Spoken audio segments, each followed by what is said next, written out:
If you've been watching the series, you know that I've been trying to create some videos to help you get started using your CNC machine, showing you a few tools, and then showing you some quick projects that you can make. Today, no different, but I do want to show you what we're going to make.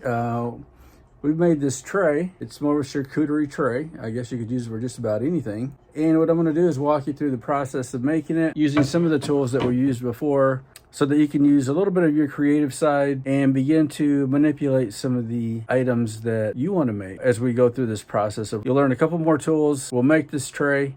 But before we do, okay, now I've already opened up a vcarb file, and let's just go through the process. This is basically a new file.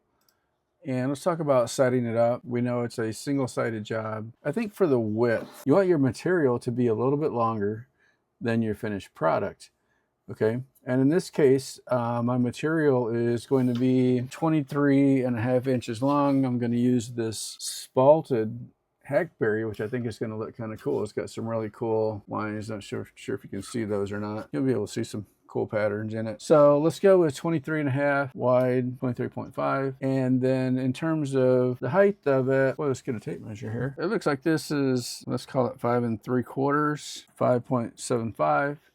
And then the thickness, I just used my calipers on it just a second ago, and it's about 0.82. All right. And we'll go in inches. We are going to zero this from the from the material service.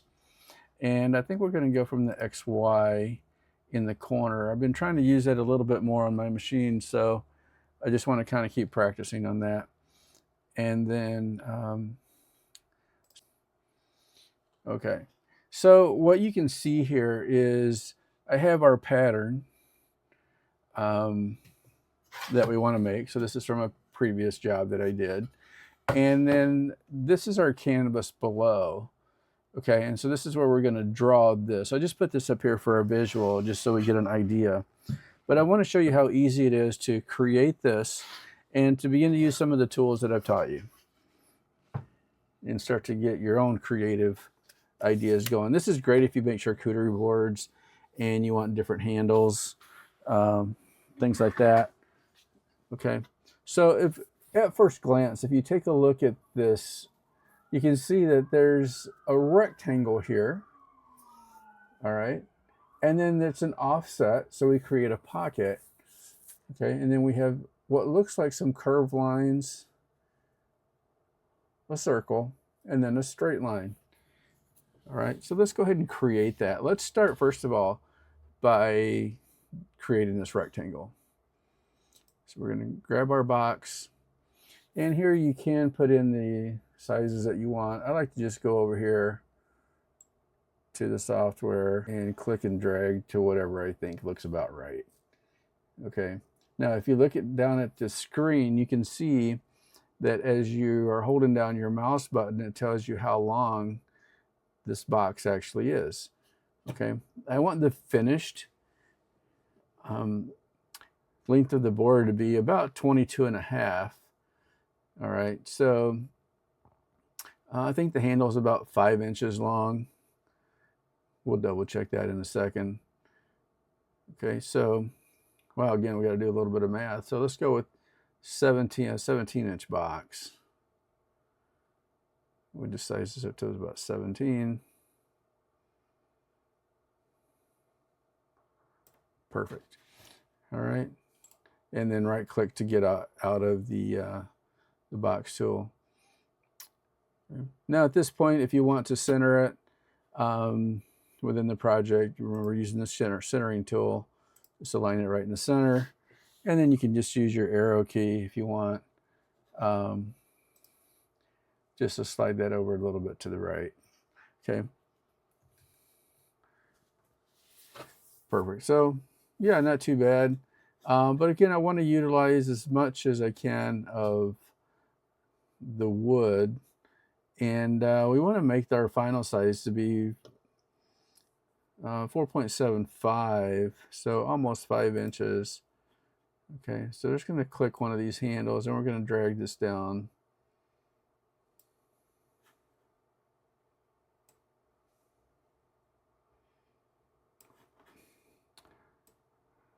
something like that. Yeah, that looks kind of close. I mean, if we want to see exactly how much, you can use this measuring tool. You can click on a starting point down to the other. That's looks like that's 4.3. Did I say we wanted 4.75? All right, so let's go ahead and let's close this. And we'll make this just a little bit bigger. Use almost all of our, and then we'll recenter it there. Okay. Okay, so you're starting to get the idea here.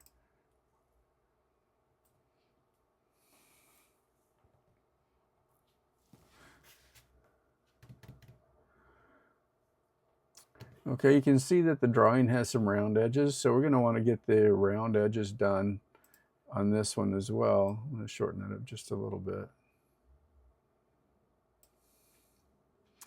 All right, if we go back to our draw tool and we select the radius external here, and yeah, 0.5 is probably okay.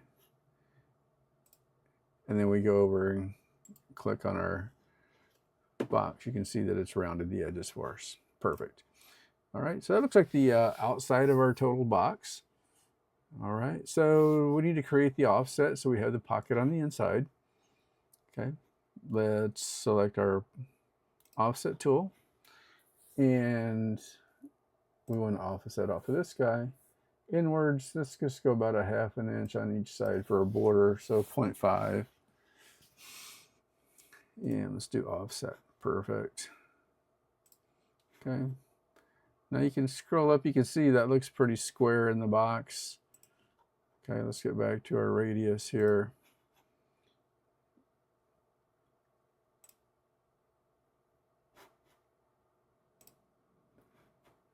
And I think that was 0.5. Perfect. Okay, so you can see we've got a what looks like, oops, we got an extra box there. Let's get that off. So it looks like we're really close to what the previous product looks like. Okay, so let's talk about some new tools here. Over on our right hand side, we're going to create these curved lines here. Okay, and the easiest way to do that is to use the curve tool. Okay, and this is where things kind of get a little bit interesting for yourself, because you don't have to be absolutely perfect. You can adjust this any way you want. And again, I like to use the eye test. If it looks good to me, when I'm looking at it, I feel like it looks pretty good. So just go with your gut on that. You're a pretty creative person. If you're creating things with a CNC or lasers or anything like that, you're probably pretty creative. So let's select our draw or arc tool. But before we do, take a look at the picture here. You can see that it looks like it's in,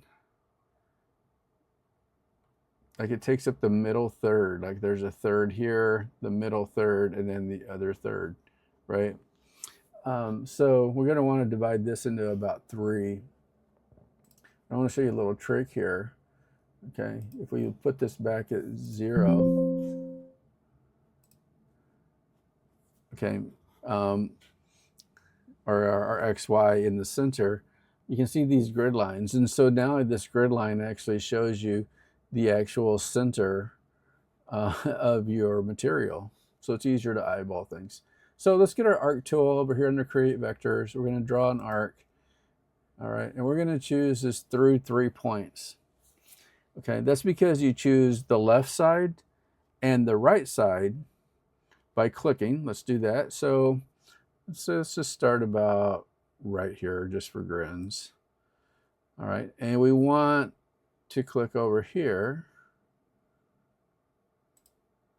Okay, now if you drag your mouse downward or upward, you can bend that curve any way that you want.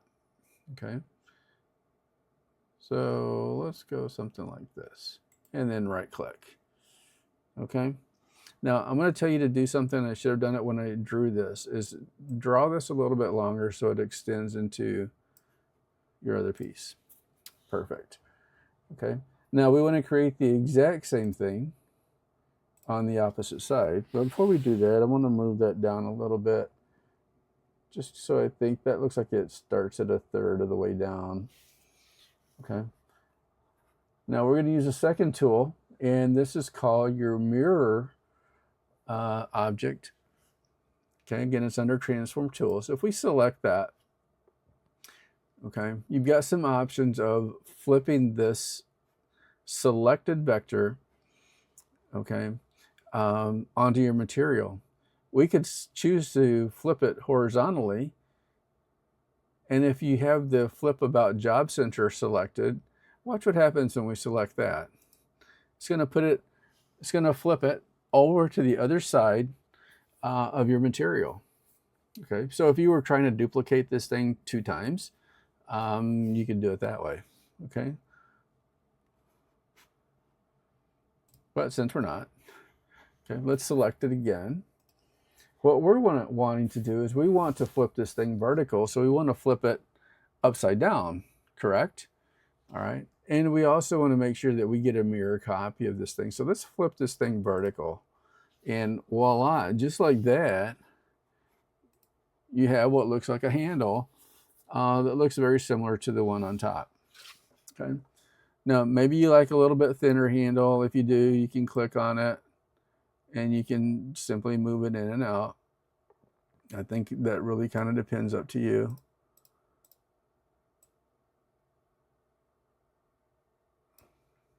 I think that looks pretty good right there. Okay. And then we've got a line here on the end that we need to create.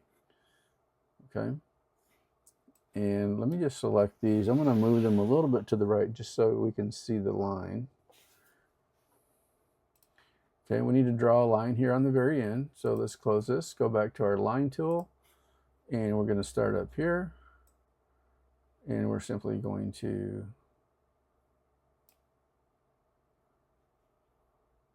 click and drag till we get a straight line there, and then right click to let go. Okay.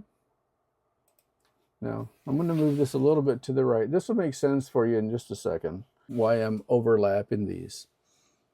All right, so far we've got our curved lines, we've got our rectangle, now we just need this little circle. Okay, pretty simple. If we're going to be using a 1/4 inch end mill down cut, then let's go over to our circle and let's get a diameter of 0.25. Select create. Let's just close this. And let's select that. And then let's just move it down until we get it in the center. Okay. And maybe that looks a little bit too small to you. You know, some people like to put a leather strap on them, some don't. Let's go ahead and make that just a little bit bigger. There we go. And again, we can just use our arrow key to center that down. So there you go. That looks like a really close image of the one on the top. All right, now let's fix some of the things that we need to do to clean this art up a little bit. Okay, if we were to try to run this, it would tell us that there are some overlapping vectors, and it wouldn't be able to do it. Okay, so let's zoom in just a little bit. I want to show you one more tool. Over here on your left side, there is an interactive trim tool, which is the scissors. All right, if you select that, it'll tell you that trimming vectors is going to delete some of the pieces. Yeah, you're okay with that. Okay. And then it also wants you to know that if you click this little box, okay, any of the vectors that are left, it wants to know if you want to connect them or not. And in our case, we do, because you want to have a closed vector in order to cut this box out. So we're going to leave the rejoin trim sections checked. All right. And if you move your mouse over onto your workpiece, you see that you get these scissors. All right, and when there's something that is allowable to cut, the scissors will open. Can you see that? Okay, so we're going to trim out this section. We're going to trim out this section. And because we want this to be one piece, we're going to trim out this section. Okay, now if we scroll out just a little bit further, maybe zoom in, okay, we can see that our line up here is over. So we're going to click that one, this one, and this one, and then right click to release. Okay, so that looks pretty good if you take a quick look at it. It looks like to me like it's in pretty good shape. Okay, one of the things that we may want to consider is this little corner right here is a pretty sharp corner. Okay, and the very end of this handle is a very sharp corner too. So we may want to round those just a little bit. Okay, let's create some toolpaths. And let's just start from the very beginning. Okay, the first thing we want to do is when we are removing the largest amount of material is you want to make sure that you select that first. One, because your material is held down on your bed, probably the most secure as it's going to be at the very beginning. Okay, so the first thing we want to do is we want to make a small little pocket. So let's use our pocket toolpath over here on the right. Perfect. And we want to use a little round over bit or a bowl bit. Okay, let's take a look at our settings, working from the top down. We want it to start at the top, so 0, 0. How far do we want it to go down? Well, we know our material is about 0.880, I think, or maybe 0.82. So maybe like a third of that. So let's go with just 0.30. What the heck? Okay. And then we're going to remove this 1/4 inch end mill. We're going to select a bowl bit. And let's scroll down till we find our bowl bits. Here we go. Our 1 inch bowl bit, and select. Perfect. You can see here that it's going to make 2 passes. All right. And we can have them go in an offset pattern like this, or we can have them go back and forth. Okay. Yeah, I think that's up to you. It really depends on kind of, how much sanding you want to do later. I think the back and forth gives you some lines. Let's go with the raster. Okay, and the reason for that is at the very end, I wanted to do one more profile pass last. And what that does is it's just going to clean up that inside edge so you have a nice smooth surface. Okay, so let's leave it there. Okay, and let's choose calculate. Perfect. And let's preview this.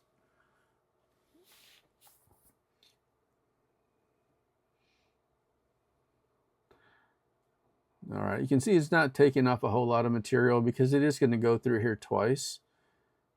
Okay. Let's just speed this up just a little bit. There we go. Perfect. Okay, let's close this. All right, the next thing that we want to do is we want to perhaps cut out this little circle here. Okay, and for that we're going to use a 1/4 inch end mill. Okay, but we're also going to use that 1/4 inch end mill to cut out this profile, so we can do these two things at the same time.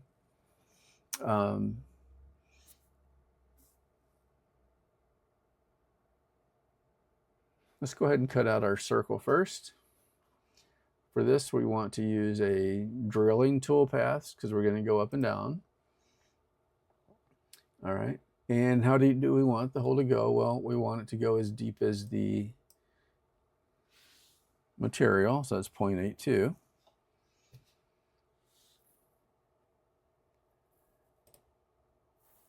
And we're going to select a 1/4 inch down cut. Whoops, I guess we better select hardwood here. 1/4 inch down cut. And mill, there we go. Perfect. We'll select that. And do we want to use peck drilling? Yeah, why not?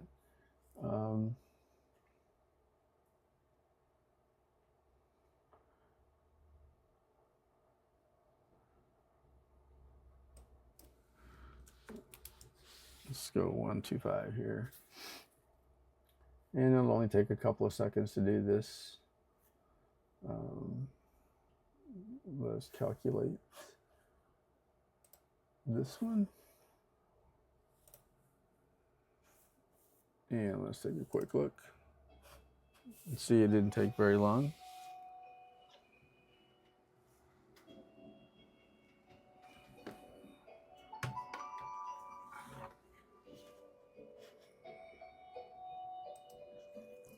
And then finally, we need to create our profile. And that's going to be this outside line here. Okay. And so let's go ahead and close this. Let's select our profile toolpath. Select what we want to cut out. Perfect. We're going to use the end mill down cut here. Our material is 0.82.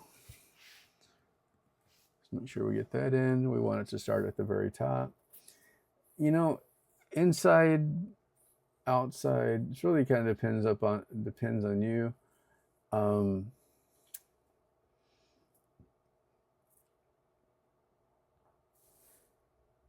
I guess I would use the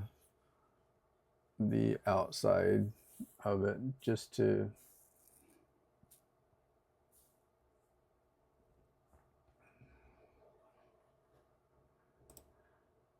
and the way you want to direction you want to cut this entirely up to you. Plunge, we'll leave that. Okay, now because this is a long piece, we have a couple of options on how we're going to attach it to our table. Now I want to give you a couple of quick tips here. Okay, if our material is 23.5 inches long, which is the white background that you see here, okay, if we were to put over here a screw or a nail, same thing here, or even a clamp to hold it down, we could do the same thing on this corner and this corner as well.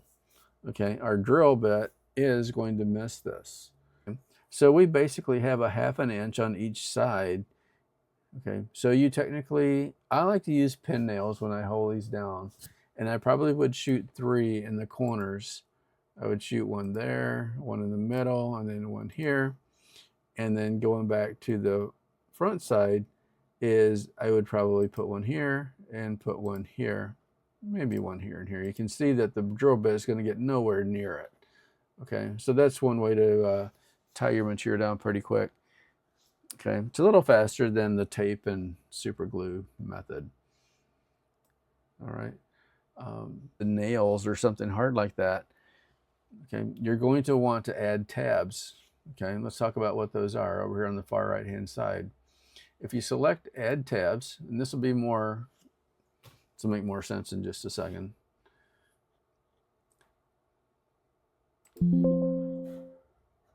Okay, we want to add tabs around the outside. And essentially what we're doing is we're telling the machine, hey, I want you to put these little tabs, and let's do 4, let's do 6. Let's avoid the corners, all right, and let's add them. Okay, and you can see here that it's put these little tab marks on your machine. I thought I said constant number 5. Let's add another one. Let's put one here, and let's put one on this side. Okay, because as your machine cuts out this profile, okay, it won't, your tray will not be attached to anything. Okay, so you want to make sure that there's something that's holding that down. Okay, let's go ahead and put a tab here and a tab here just for grins. Okay, and let's just select OK, close. Perfect. Now let's take a look at calculate this. Let's reset and then let's run this. Yeah, I think that's going to hold a little bit better. Okay, so at this point, our project is done. Let's go ahead and preview all of our toolpaths. You can see the end product. I think that's going to look really nice. Okay, let's go ahead and close that. Now, before we move on, okay, let's name this file. And I've already got it named Create Long and Narrow Tray with Handle for YouTube. All right, so that's what we've done here. You can use a different name, obviously, for yourself. Okay, and let's just double check one thing. And we've got save as. Let's take a quick look and see where this file is actually being stored. Okay, it's on my desktop in the CNC projects for YouTube folder, and it's in the long and narrow 25 folder. And right here is the file that we're going to be working on. Okay. And I think just for grins, let's give this a 22.5. That way we know this is 22.5 inches long. Okay. Let's go ahead and save that. Okay, so we've saved our file, and what we need to do now is we need to create our G-code. And we want, working our way down from the top, we want visible toolpaths to multiple files and group where possible. Okay, all right, so let's take a look at what we have. Yes, we want to select all of these. The very first thing that's going to happen is the bowl bit will work, then the end mill will drill one hole, and then the profile will cut around. Okay, and let's select save the toolpath. 22.5 long and, there we go, click the wrong thing. Long and narrow tray. Now, the reason I'm renaming this G code is because now when we select save, okay, all three of these, when we look at our file, our G code in our folder,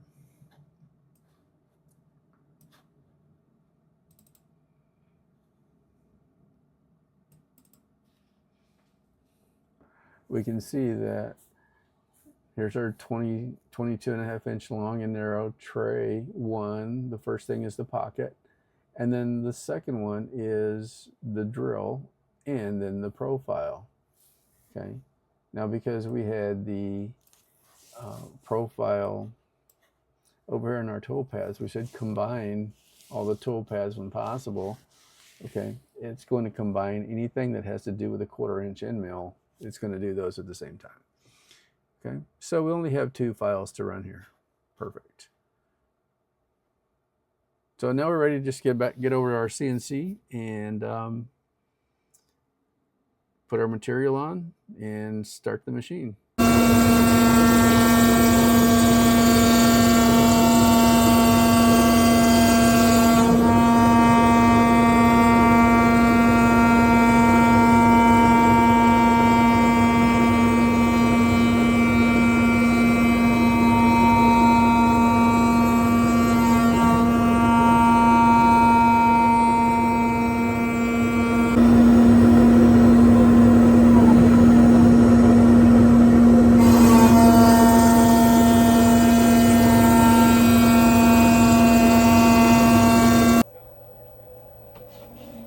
Okay, you can see that the board is cut out, and I've done a little profile, got really close to the edge there in that corner, but luckily we missed it. I know it's going to be a little bit close.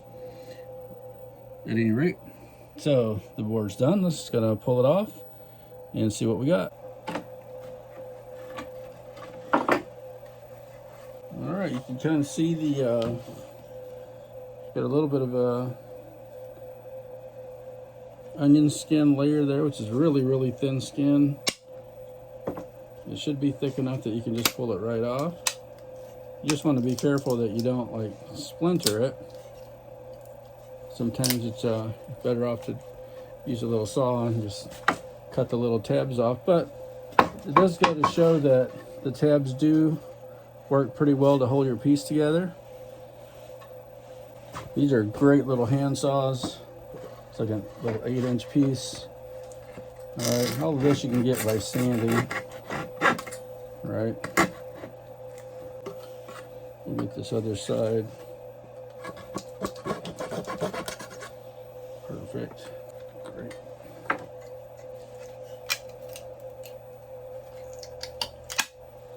There we go. And the rest of this, it's all a little onion skin. We'll be able to clean that off with the saw really quick. And then we'll give this just a quick sanding. But you can see this is paper thin, which is kind of exactly what you want. So you don't totally ruin your spoil board, but also you don't have any edges. Again, if you joined me last time, you know I was working on a 16 by 10 shed to house all my items to work in the winter time. And what you see behind me is kind of, I guess, as finished as it's going to get right now. Shed. So let me give you a quick tour. Just a little bit of a sneak peek for those of you who've been following along. This is the shed.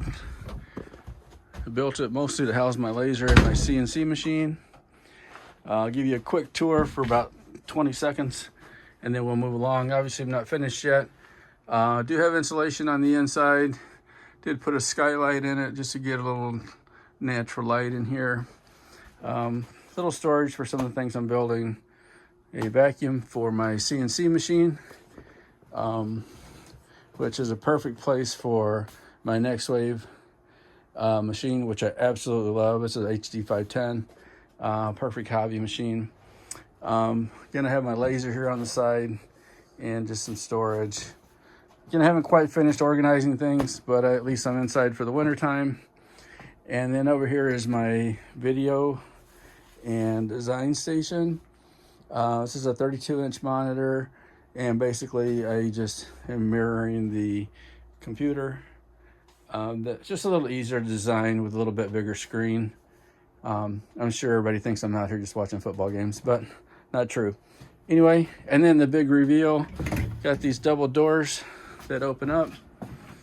And actually this one is kind of blocked right now, but this goes into my garage, which is the rest of my wood shop, which I got to figure out how to heat too.